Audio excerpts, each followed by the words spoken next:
Milimu KTN.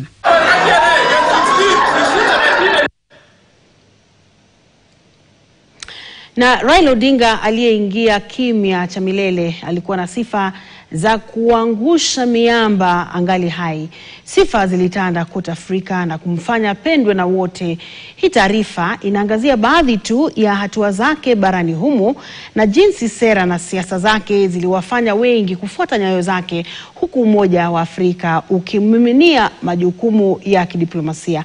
Alex Kiarie ameandaa taarifa hii ambayo inaangazia mikiki ya Raila, taarifa inayosimuliwa na Suleimanieri.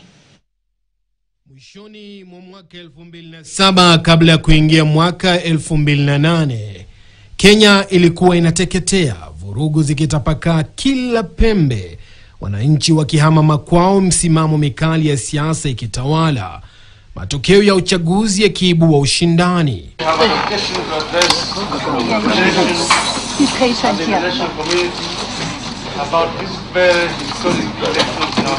Mmoja wa wahusika wakuu wawili wa kisiasa hakuwa mwingine ila Raila Odinga, ambaye alikuwa akimshtumu rais wa wakati huo Mwai Kibaki kwa kuiba ushindi wake katika uchaguzi. Kabla ya kinyang'anyiro hicho, Odinga alikuwa ameendesha kampeni kubwa ya uchaguzi ambayo iliteka hisia za taifa. Msukumo wake uliegemezwa kwenye chama cha Orange Democratic Movement, chama ambacho kilizaliwa kutokana na kura ya maamuzi ya katiba ya Kenya ya mwaka 2005, kura ya maamuzi ambayo iliipa serikali pigo kubwa baada ya rasimu ya katiba waliowasilisha kukataliwa na wananchi. Chama kikipata msukumo kutoka kwa mapinduzi ya chungwa ya Ukraine ambayo iliongozwa na Viktor Yushchenko mapema mwaka huo wa 2005. Wakati ghasia zikienea, jumuiya ya kimataifa ilitoa wito wa mazungumzo.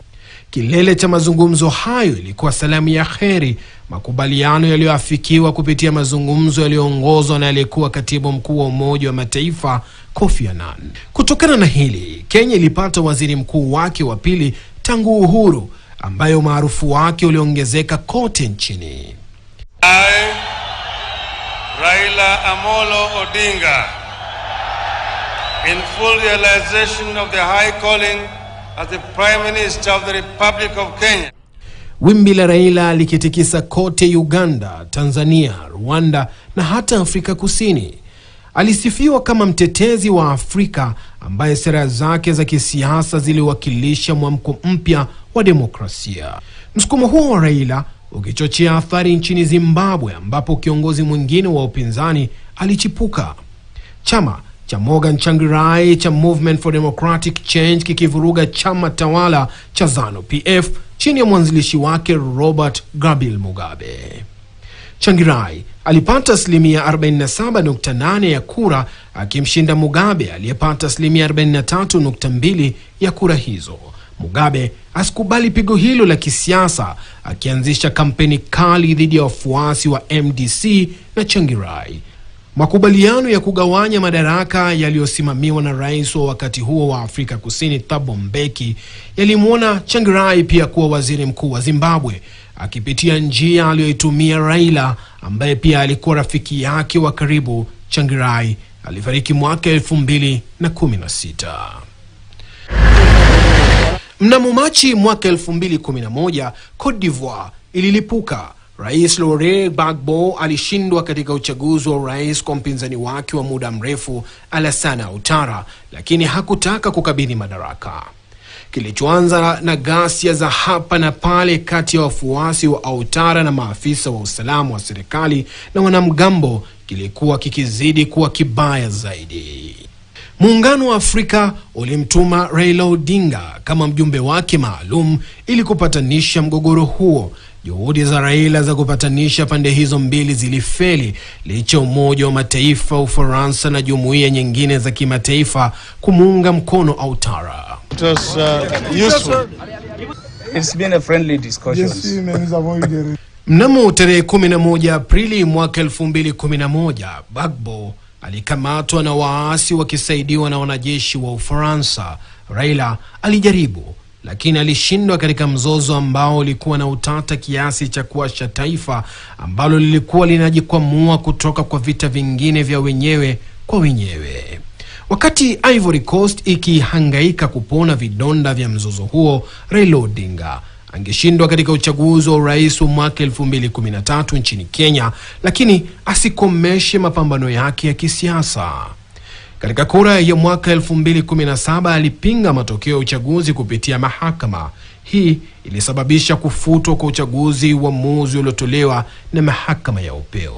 Presidential election held on 8th August 2017 was not conducted in accordance with the Constitution and the applicable law, rendering the declared results invalid, null and void.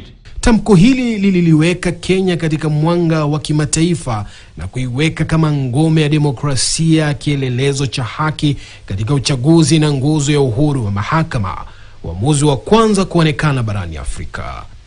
Mwaka mmoja baadaye, mnamo mwaka 2018, Raila alichukua jukumu lingine barani Afrika.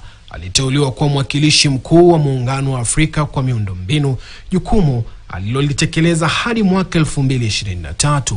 Mnamo mwaka 2019, pamoja na rais wa wakati huo Uhuru Kenyatta, Raila walimfanya Felix Tshisekedi kuwa rais wa Jamhuri ya Kidemokrasia ya Kongo, katika makubaliano ambayo pia yalihusisha rais mstaafu Joseph Kabila. Ni makubaliano ambayo yalimkasirisha kiongozi wa upinzani wakati huo Jose Fayulu. Hata hivyo, azma yake ya kuwa mwenyekiti wa tume ya Umoja wa Afrika haikufaulu. Kwa mtu ambaye maisha yake yalikuwa vita vikali dhidi ya mawimbi makubwa, mikono yake ilikuwa imejaa uzito mkubwa kila wakati, lakini haikuchoka. Hakuwahi kusita kusema mawazo yake, hakurudi nyuma hadi matamanio yake yalipoonekana. Mtu aliyependa amani, aliyesimama kutetea kile alichokiamini bila kujali gharama yake. Go where the sun shine daily on a mountain top. I took a trip on a sailing ship. When I reached Jamaica, I made a stop. But I am sad to say I'm on my way. I won't be back for many a days. My head is down, my head is turning around. I had to let a little girl in Kingston Town. Upendo wake kwa mziki wa Calypso ambao ulizungumza kizazi chake ulikuwa wazi.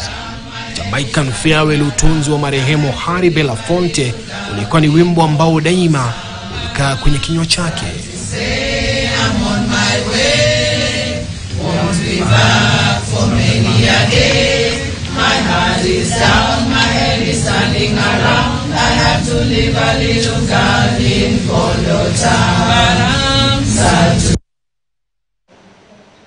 Kwa kweli Mwenyezi Mungu ailaze roho yake mahali